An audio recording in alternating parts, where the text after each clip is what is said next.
दैनिक निष्पक्ष पोस्ट, दर्पण सच का, समय से पहले, खबर से आगे। नमस्कार, आप देख रहे हैं दैनिक निष्पक्ष पोस्ट का डिजिटल वर्जन, जहां खबरें होती हैं साफ, सटीक और निष्पक्ष। लखनऊ में नेताजी सुभाष चंद्र बोस राजकीय महिला स्नातकोत्तर महाविद्यालय अलीगंज में आयोजित 2 दिवसीय साहित्यिक एवं सांस्कृतिक समागम उन्मेष 2025 का भव्य समापन हो गया। राज्यसभा सांसद डॉक्टर दिनेश शर्मा ने विजेताओं को सम्मानित करते हुए बेटियों की शिक्षा और विकास पर जोर दिया। विभिन्न सांस्कृतिक, साहित्यिक और कलात्मक प्रतियोगिताओं में छात्राओं ने अद्भुत प्रतिभा का प्रदर्शन किया। दैनिक निष्पक्ष पोस्ट के लिए लखनऊ से खुर्शीद आलम की रिपोर्ट। सुधीर सिंह जी, आज के कार्यक्रम की कर्ता धर्ता इस संस्थान की प्राचार्य डॉक्टर रश्मि बिश्नोई जी, मेरे समक्ष बैठे हुए आप सभी विभिन्न, मुझे लगता हो कि बहुत सारे एग्जाम्स हो रहे हैं, लगातार एग्जाम हो रहे हैं, पढ़ने का समय नहीं मिल रहा, हर 6 महीने पे एग्जाम आ जाता है, लेकिन उस एग्जाम का सिलेबस कितना कम होता है ये नहीं देखा कभी किसी। और धीरे धीरे स्किल के साथ जोड़कर एक बार समझने का प्रयास करिए पूरे सिलेबस को। मुझे लगता है जब आप कंफ्यूज होते, जिसमें बहुत हम लोग को आवश्यकता थी, वर्षों से वो अधूरा था सपना कि पीजी की कक्षाएं अलग से संचालित की जाएं, तो सर ने 4 करोड़ रुपया हमारे पीजी ब्लॉक के लिए दिया, जो आज आपके सामने दिखाई देता है। साथ ही साथ जो महाविद्यालय के जो सरकार द्वारा बेटियों के लिए शुरू किए गए जो बीबीए पाठ्यक्रम है, उसके लिए भी सर कुछ बहुत अच्छी घोषणा आज करने वाले हैं। हमें उम्मीद है कि जो भी हमने जब भी कभी कुछ भी सर से मांगा है वो जरूर उन्होंने पूरा किया है। तो आशा है कि सर आज भी हमारी उम्मीदों पर जो है वो पानी नहीं फेरेंगे। सर का बहुत बहुत स्वागत, अभिनंदन और वंदन है।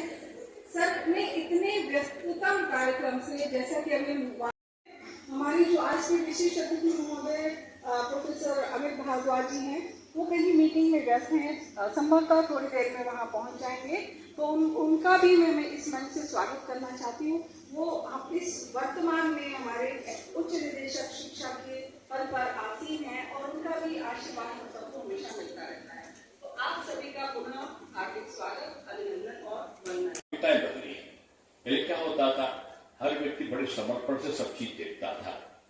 अब क्या हुआ, आधुनिक चीजें आ गई, दूरदर्शन आ गया, इलेक्ट्रॉनिक स्कूटर आ गया, कंप्यूटर आ गया, और इस मोबाइल ने तो जीवन को नरक कर दिया है। और आपको सच बताओ, पहले स्टेटस सिंबल था ये।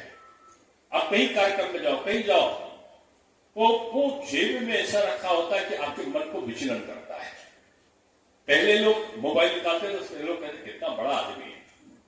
आज कार्यक्रमों में उसमें कोई मोबाइल निकालता है, कितना असभ्य है, ये अशिक्षित लग रहा है, क्योंकि यह जो है उस मोबाइल से इतना व्यथित है कि समझता कि 2 मिनट अगर आप बात नहीं करेंगे, 10 मिनट 1 घंटा, तो मेरा जीवन रुक जाएगा। जीवन चलेगा तब भी चलेगा। हम उसके अधीन क्यों बनते जा रहे हैं? हम आधुनिकता के प्रवेश में उसके पीछे क्यों भाग रहे हैं? जीवन का जो लक्ष्य का निर्धारण है ना, उस लक्ष्य के निर्धारण के लिए जरूरी है कि हम सीखें, लेकिन यह भी ज्यादा जरूरी है कि सीखने के साथ साथ हम उसके गुलाम ना बन जाए। निरंतरता अध्यापक की, मैं कहता हूं एक अध्यापक जिंदगी भर एक अध्यापक एक विद्यार्थी को बनकर काम करता है, तो वो श्रेष्ठ अध्यापक होता है। और एक विद्यार्थी अपने दूसरे विद्यार्थी से भी कुछ सीखता रहता है, हर जगह कुछ सीखता रहता है, तो वो विद्यार्थी हमेशा अपने हर लक्ष्य को प्राप्त कर लेता है। बचपन में मैं यहाँ पर सभी आसपास के अंतर महाविद्यालय प्रतियोगिता थे, अलग अलग विद्यालयों की बच्चियाँ यहाँ आकर प्रतिभाग की और सांस्कृतिक कार्यक्रमों में प्रतिभाग करके, चाहे वो भाषण की प्रतियोगिता हो, चाहे वो पेज पेंटिंग की प्रतियोगिता हो, और उसके साथ साथ वीडियो की भी प्रतियोगिताएं थी। तो सारी प्रतियोगिताओं में बच्चों ने बड़ी उससे उत्साह से प्रतिभाग किया है। आदरणीय दिनेश शर्मा जी आज के कार्यक्रम के मुख्य अतिथि थे और उन्होंने बच्चों को संदेश दिया कि वो आगे बढ़ें और राष्ट्र के लिए योगदान में अपनी प्रतिभा दें। सर अभी भी है, लोग बेटियों को शिक्षित करने से दूर हट रहे हैं, काफी ऐसी दिक्कत आ रही, क्या कहना चाहेंगे उन लोगों को? देखिए, परिवर्तन धीरे धीरे आता है और अब वर्तमान का जो परिवर्तन है वो प्रेरणादायक भी है और उत्साहवर्धक भी है। आज बेटियां पढ़ रही हैं और हर क्षेत्र में अपना परचम लहरा रही हैं। वो राजनीति के क्षेत्र से लेकर खेलकूद के क्षेत्र में भी बेटियां आगे बढ़ रही हैं। आपसे भारत मैं प्रोफेसर रश्मि मिश्नोई, प्राचार्य नेताजी सुभाष चंद्र बोस राजकीय स्नातकोत्तर महिला महाविद्यालय लखनऊ। आज उन्मेष हमारे यहाँ 2 दिवसीय सांस्कृतिक साहित्यिक कार्यक्रम है, उसका समापन और पुरस्कार वितरण समारोह था, जिसमें मुख्य अतिथि के रूप में माननीय प्रोफेसर दिनेश शर्मा जी, जो राज्यसभा से सांसद हैं, मुख्य अतिथि के रूप में थे, और साथ में विशेष अतिथि के रूप में प्रोफेसर अमित भारद्वाज जी, जो शिक्षा निदेशक उच्च शिक्षा हैं, इंजीनियर अवनीश सिंह जी, जो स्नातक विधानसभा से MLC हैं। आपके उपस्थिति में ये कार्यक्रम संपन्न हुआ और इस कार्यक्रम में लखनऊ के लगभग 20 से अधिक महाविद्यालयों के छात्राओं ने और छात्रों ने प्रतिभाग किया और पुरस्कार प्राप्त किए। ये उन्मेष जो 2 दिवसीय कार्यक्रम है, इसके अंतर्गत जो बच्चे हैं उनकी बहुमुखी प्रतिभा को नए आयाम मिलते हैं और उनको एक प्रदर्शन का एक अवसर प्राप्त होता है। कार्यक्रम के माध्यम से समाज को क्या संदेश देना चाहिए? इस कार्यक्रम के माध्यम से समाज को ये संदेश देना चाहते हैं कि जो पढ़ाई लिखाई के अतिरिक्त जो भी प्रतिभाएं हैं उनको भी स्थान मिलना चाहिए और वो भी आपके पर्सनैलिटी का एक हिस्सा है। आपका जो व्यक्तित्व है उसमें निखार करने के लिए, उसको परिमार्जित करने के लिए ये सब जो अतिरिक्त जो हमारी एक्टिविटीज़ हैं वो भी होनी ज़रूरी हैं। पढ़ाई लिखाई के साथ ही सहपाठी ये सहगामी प्रतियोगिताएं होती हैं और इस तरह की जो इवेंट्स होते हैं उनसे बच्चों के अंदर कॉन्फिडेंस आता है और समाज को एक संदेश ये जाता है कि समरसता का संदेश है।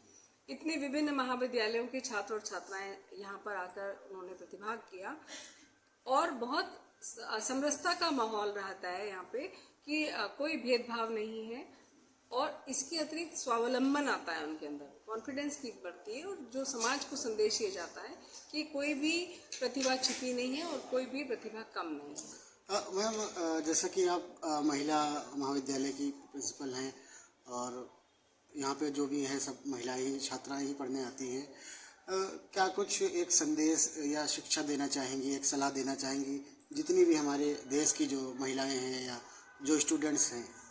हमारे जो देश की महिलाएं हैं वो किसी से कम नहीं है। पहली बात तो ये है, सबको अपने अंदर आत्मविश्वास लाना पड़ेगा। जैसे आज की जो वर्तमान परिप्रेक्ष्य में जो भारतवर्ष का जो नाम है वो पूरे हिंदुस्तान में नहीं पूरे विश्व में है। तो जो हमारी जो बेटियां हैं या जो महिलाएं हैं वो जीवन के सर्वोत्कृष्ट काल में चल रही हैं। इस समय में जो विडंबनाएं थी पूर्व में वो सब दूर हो गई हैं और ये स्वर्णिम काल चल रहा है जिन बेटियों का और महिलाओं के लिए, क्योंकि समाज की जो बेड़ियां थी, जो रूढ़ियां थी, उनसे निकल के यहाँ तक पहुँचे हैं। तो ये बड़ी बात है और मेरा बस ये संदेश है कि कभी भी अपने आप को किसी से कम करके नहीं आंकना चाहिए।